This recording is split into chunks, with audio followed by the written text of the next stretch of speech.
بسم الله الرحمن الرحيم الحمد لله رب العالمين الحمد لله رب العرش العظيم الحمد لله الذي لا إله إلا هو والصلاة والسلام على خاتم الأنبياء والمرسلين وعلى آله وصحبه أجمعين أما بعد والسلام عليكم ورحمة الله وبركاته. Mes sœurs, mes frères, donc les louanges, les remerciements ne sièrent qu'au Seigneur, le Seigneur du trône suprême. Ayatul Kursi, le verset 255 de la sourate Al-Baqarah, est le verset le plus grandiose, nous avons dit, du Coran. Allah l'a honoré. Allah lui a accordé à ce verset qu'il est conseillé de lire et qui contient 5 des noms d'Allah les plus sublimes et plus de 20 attributs. Allah, il est le vivant. Allah, il est le subsistant par lui-même. Tout autre que lui a besoin de lui pour subsister. Tout autre que Allah, que ce soit les anges, que ce soit les djinns, que ce soit quel que soit les montagnes, le ciel, la terre, ont besoin d'Allah. On ne peut pas se passer d'Allah le temps d'un clin d'œil. Il est le vivant à la vie parfaite. Tout autre que lui est imparfait. Tout autre que lui ne subsiste, a été créé. Tout autre que lui ne subsiste que par lui. Même, subhanahu wa ta'ala. Il sait tout. Il sait tout. Et personne ne peut intercéder auprès de lui sans sa permission. Donc, les formes d'intercession, il y a 2 conditions. Allah donne une des conditions, c'est que personne ne peut intercéder, ni ange, ni prophète, si ce n'est par sa permission. Il y a 8 types d'intercession. La première, donc, c'est celle connue pour l'intercession, la grande intercession, Shafa'atul Kubra, qui est réservée à Muhammad sallallahu alayhi wa sallam le jour du jugement dernier, jour terrible, où les gens sortiront de leur tombe comme des légumes, pieds nus, corps nus, non circoncis. Et les gens vont suivre en fonction de leur péché. Et certains seront, qu'Allah nous compte parmi ceux-là, 7 catégories au moins, seront sous l'ombre du trône d'Allah le jour où nous n'aurons d'autre ombre que cette ombre. Et qu'Allah nous compte parmi ceux-là, c'est le roi juste, c'est l'enfant qui a été élevé dans l'islam, c'est l'homme dont le cœur est attaché aux mosquées, c'est 2 personnes qui s'aiment pour Allah, qui se visitent pour Allah et qui se quittent pour Allah. C'est l'homme qui donne de la main droite, la main gauche ne sait pas ce que la main droite a donné. C'est celui à qui une femme belle et noble se propose pour l'adultère et il dit « je crains Allah ». Et c'est enfin celui qui tout seul, dans l'intimité ou dans la solitude, pense à Allah et ses yeux débordent de larmes. Et donc, Allah est miséricordieux, ceux-là ne seront pas inquiétés. Ensuite, il y aura soit le paradis, soit l'enfer. Et dans l'enfer, Allah permettra une forme d'intercession qui est donc les anges vont intercéder, les croyants vont intercéder pour les gens de leur famille ou des amis, et Allah lui-même va intercéder pour faire sortir celui qui est au moins qui a dans son cœur, tant soit peu, donc de foi, après avoir été donc brûlé dans l'enfer qu'Allah nous en préserve, il va sortir, passer par l'eau de vie, et ensuite Allah subhanahu wa ta'ala va donc l'admettre dans son paradis, et certainement il ne sera le plus malheureux, aura, celui qui sortira plutôt en dernier, aura l'équivalent de la terre et ce qu'elle contient, 10 fois plus que ce que contient la terre, donc comme royaume dans le paradis, qui est ce qu'aucun œil n'a vu, aucun n'aurait entendu parler, dont l'imagination n'est passée dans l'esprit de personne. Allah dit, à la fin de ce verset noble, il dit « Wasi'a kursiyyuhu samawati wal ard, wa la ya'uduhu hifdhuhuma » Son piédestal, le prophète sallam a dit que cette terre, comparée au premier ciel, c'est comme un disque ou une assiette que l'on jette dans un désert.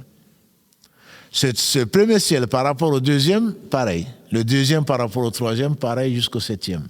On imagine la petitesse de ce bas monde. Le 7e par rapport au repose-pied, c'est pareil. Le 7e ciel par rapport au repose-pied, c'est pareil. Et la garde des cieux ne coûte absolument rien à Allah, subhanahu wa ta'ala, comme rien ne lui coûte. Quand il veut une chose, c'est lui qui dit soit et la chose elle est.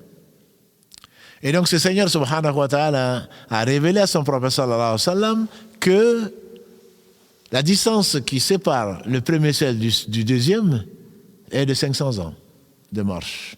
Le deuxième du troisième, 500 ans de marche, etc. Jusqu'au 7e par rapport au kursi qui est le piédestal. Et Allah subhanahu wa ta'ala a voulu qu'entre le kursi et entre le trône qui est on appelle souvent ce verset le verset du trône. Ce n'est pas le verset du trône, c'est le verset du kursi. Le kursi est différent du trône. Parce qu'entre le kursi, le piédestal et le trône, il y a la mer. Il y a 500 ans de marche. Et entre la mer et le trône, il y a 500 années de marche.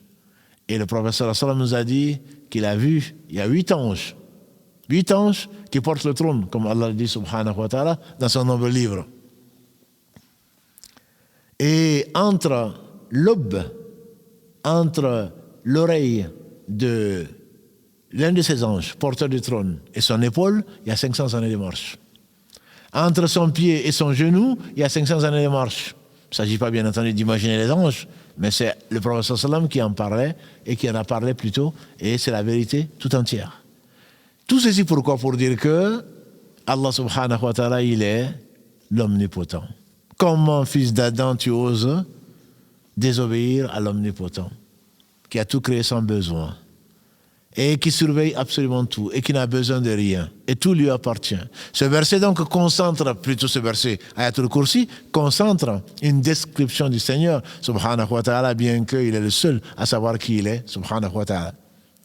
Il dit, wasi'a kursiyuhu samawati wal ard. Son piédestal est plus vaste que les cieux et la terre, dont la garde, avec tout ce qu'elle contient, ou tout ce qu'il contient, ne lui coûte absolument rien. Et il conclut, wa huwa al-aliyu al-azim. Il est l'élevé dans son essence, l'élevé dans ses noms et attributs. Allah utilise al-alim plus de 150 fois dans le Coran. Et donc c'est lui qui sait.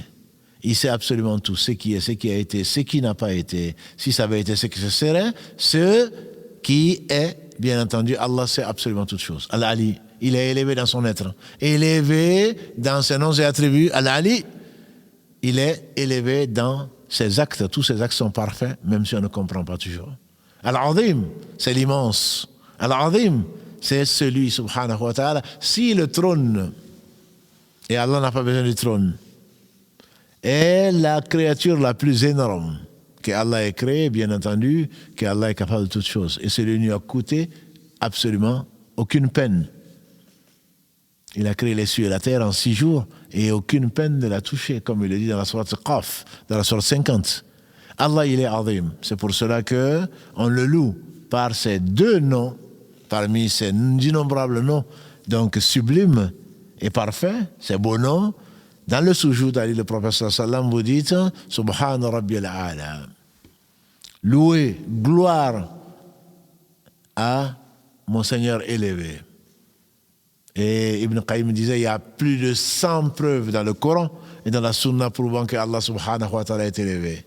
Et quand vous êtes dans le recours, quand vous êtes dans la génuflexion, dites Subhana Rabbiyal Azim. Gloire, louange au Seigneur immense. Azamat Allah, c'est la grandeur d'Allah. Il ne s'agit pas, bien entendu, de quelque chose qu'on peut mesurer. Rien ne lui ressemble. Mais Allah est immense. Sa miséricorde l'est autant. Allah, il est miséricordieux. Sa miséricorde est infinie. Allah, subhanahu, il est le riche. Il est le riche qui ne craint pas d'être pauvre. Et depuis qu'il a créé jusqu'à ce qu'il hérite la terre et ce qu'elle contient, il a dépensé. Ceci n'a rien enlevé à sa richesse. Il est le miséricordieux par essence, par excellence. Celui qui est privé de sa miséricorde plutôt, voilà le vrai perdant. Qu'il soit loué, il l'est. Il s'est loué lui-même, subhanahu wa ta'ala. C'est pour cela qu'on dit Subhana Rabbiya, Subhanallahi wa bihamdihi. Deux mots. Kalimatan khafifatan ala lisan, thaqilatan ala mizan. Habibatan al-Rahman, 2 mots légers sur la langue, lourds dans la balance, et aimé du miséricordieux, Subhanallahi wa bihamdihi, Subhanallah al-Azim, louange à Allah, gloire à Allah, donc, et par sa louange, gloire à Allah, l'immense.